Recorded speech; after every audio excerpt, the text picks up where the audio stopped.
Rahasia Hutan Timur. Kabut di Perbatasan. Bab 1.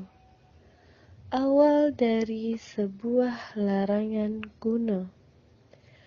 Kabut di perbatasan timur desa Lembah Luru selalu turun tanpa waktu pasti.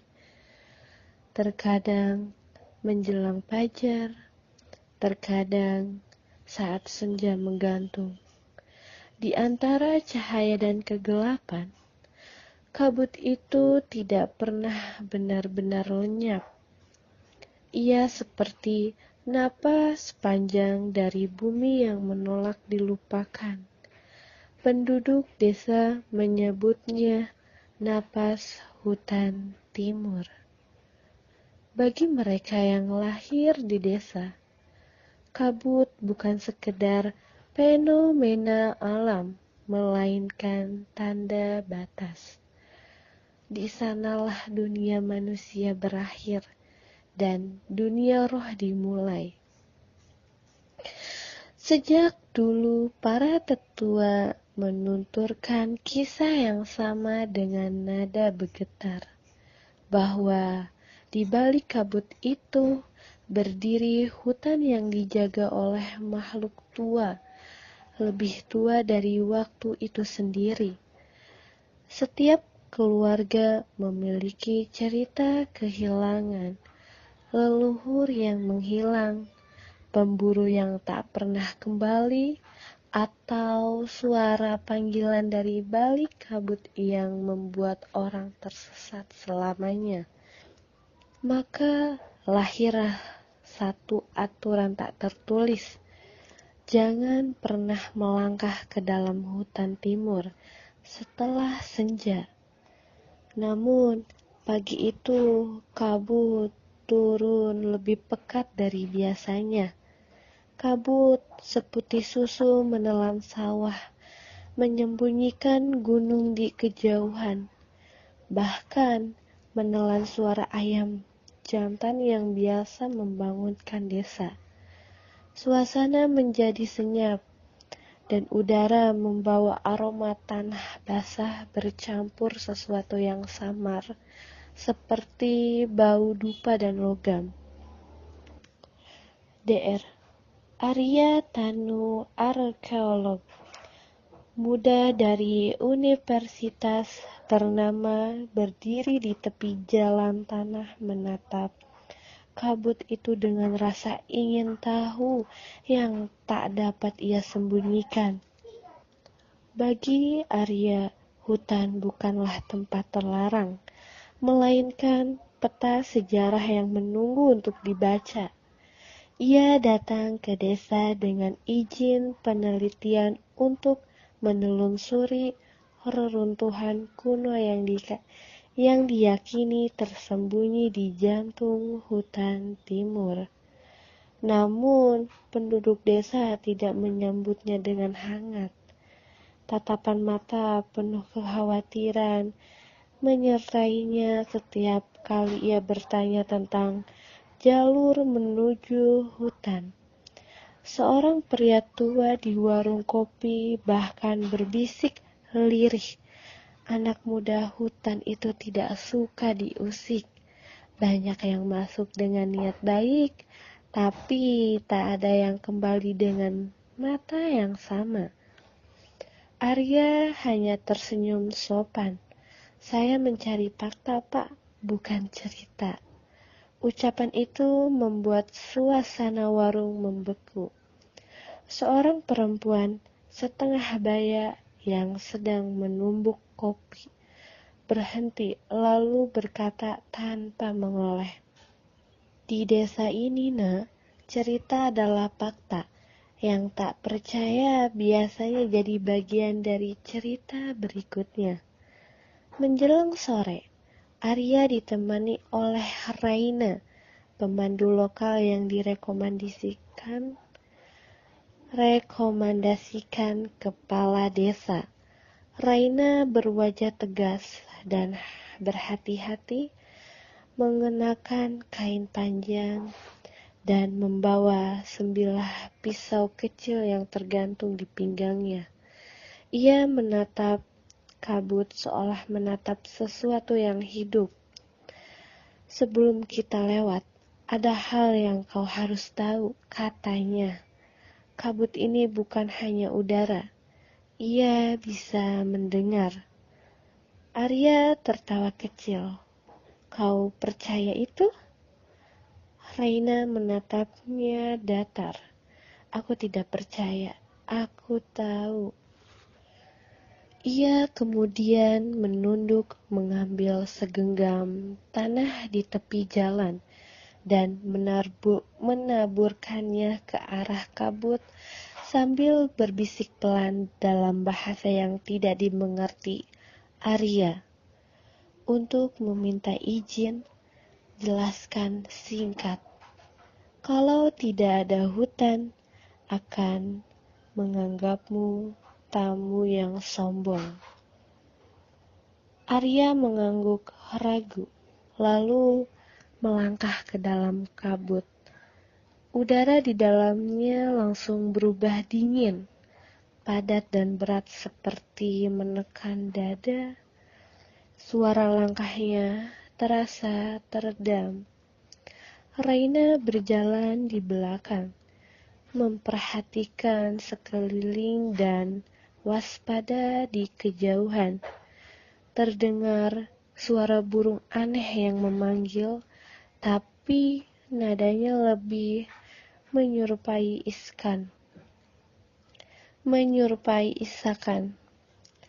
Beberapa meter ke dalam mereka menemukan batu besar setinggi pinggang manusia. Batu itu tertutup lumut, namun di permukaannya ada ukiran samar, bentuk spiral mengelilingi 3 titik mirip mata yang menatap. "Ini penanda," kata Raina perlahan. "Tanda batas antara dunia kita dan dunia mereka." Arya menyalakan senter dan mendekat menelusuri ukiran itu dengan jari. Sepertinya ada tulisan kuno di bawahnya. Ini mungkin peninggalan prasejarah. Namun, begitu ujung jarinya menyentuh batu, udara di sekitarnya berubah kabut berputar pelan.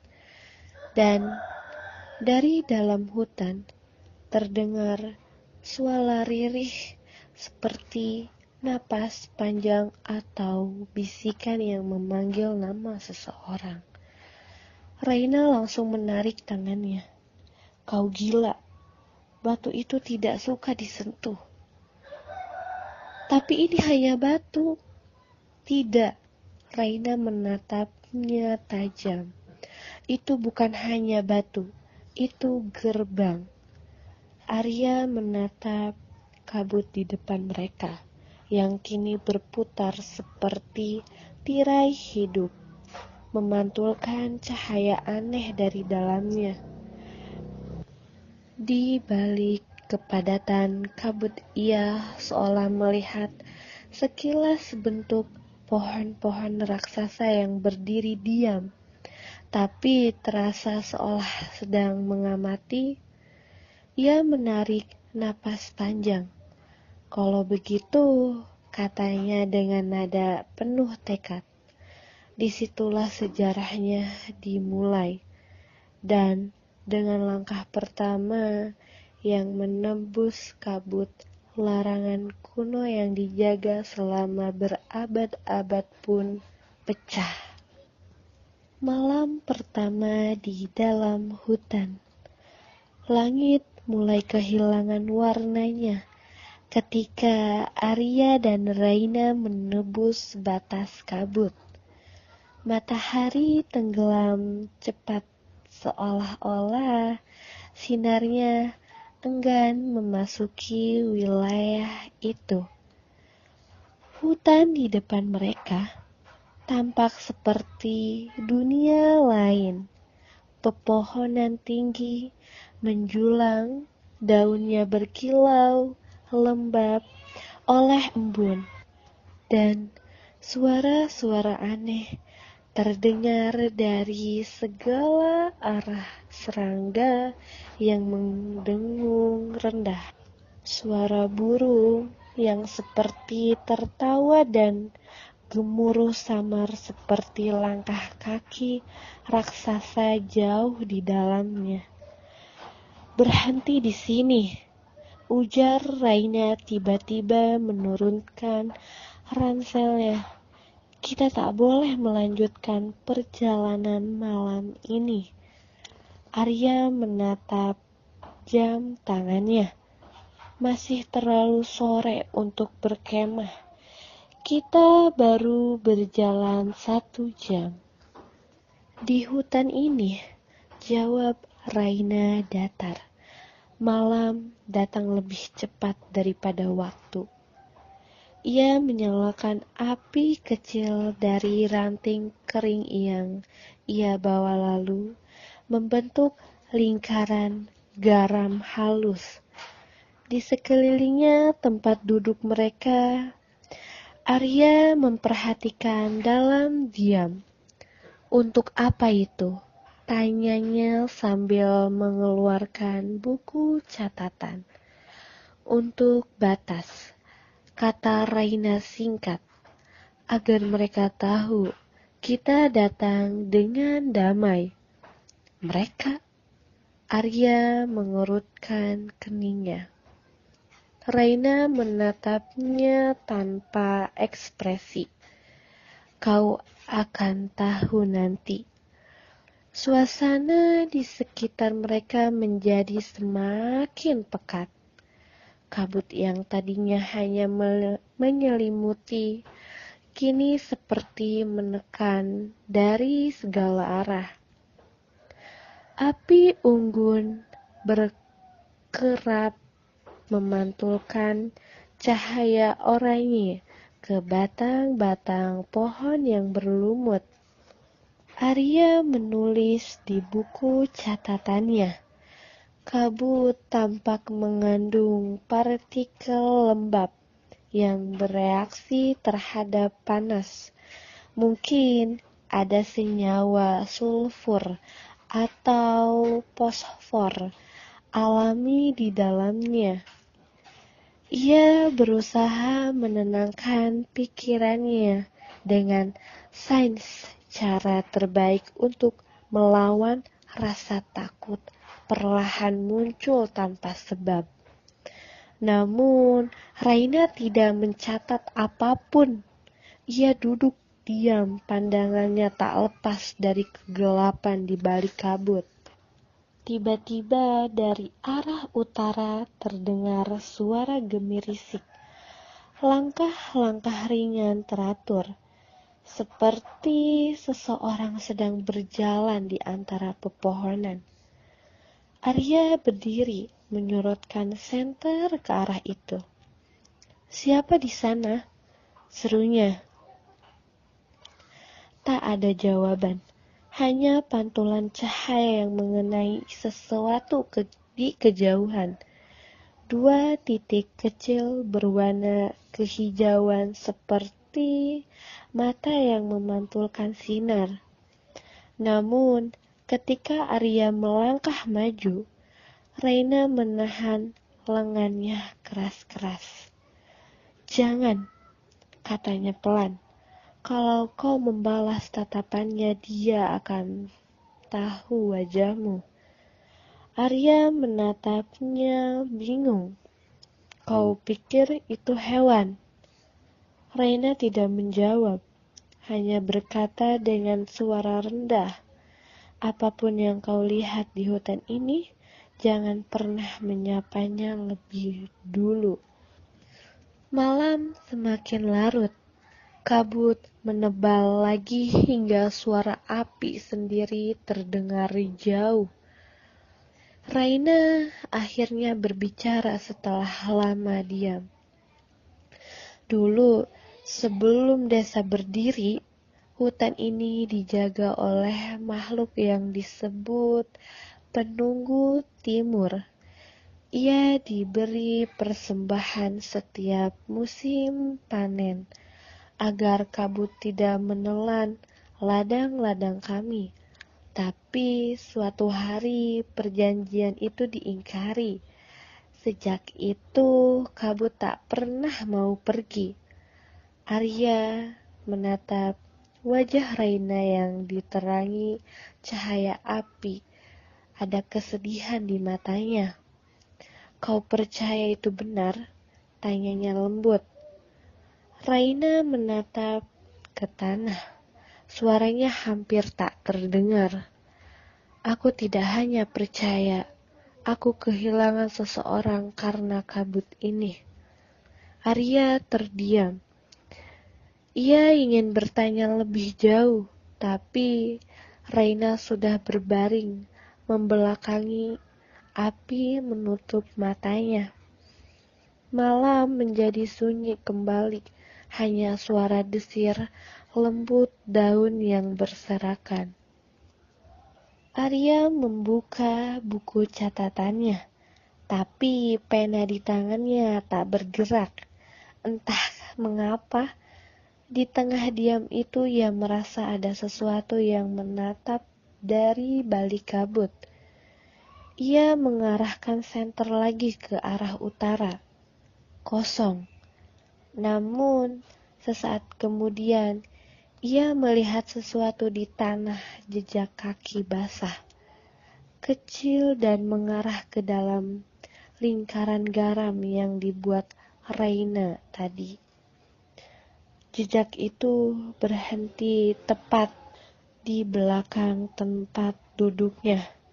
Arya menoleh cepat, tapi tak ada siapapun di sana. Hanya kabut berputar pelan seperti tersenyum.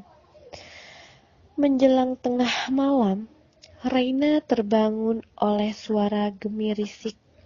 Api sudah hampir padam. Ia menatap sekeliling. Arya tertidur bersandar di pohon, tapi sesuatu aneh tampak di belakangnya. Bayangan hitam berdiri diam di antara pepohonan. Tidak bergerak, tidak bernapas, hanya menatap. Raina menggenggam pisaunya dan berbisik lirih. "Kami datang hanya untuk melihat, bukan untuk mengambil." Bayangan itu tidak menjawab, tapi perlahan kabut di sekitarnya berputar lalu menghilang ke arah barat. Raina menarik napas panjang. Ia tahu ini baru pemulaan. Hutan telah sadar akan kehadiran mereka. Dan di antara nyala api yang tinggal arang, seekor burung hitam bertengger di dahan tertinggi menatap mereka dalam diam. Bulunya berkilau basah oleh kabut. Burung itu membuka paruhnya, mengeluarkan suara yang mirip bisikan manusia. Suara itu menyebut satu nama, Arya.